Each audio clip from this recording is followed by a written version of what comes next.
ఈ దేవుడు ఈ రాత్రి నీ హృదయంలోకి తొంగి చూస్తున్నాడు. నీ దుఃఖాన్ని దేవుడు త్రాసులో తోస్తున్నాడు. ఎందుకు త్రాసులో తోస్తున్నాడో తెలుసా?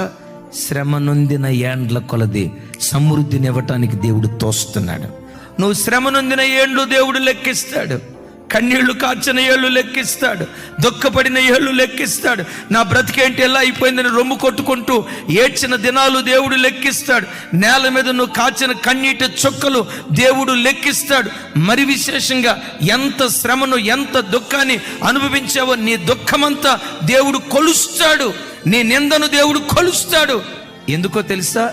నిందకు ప్రతిగా రెట్టింపు ఘనత ఇవ్వటానికి.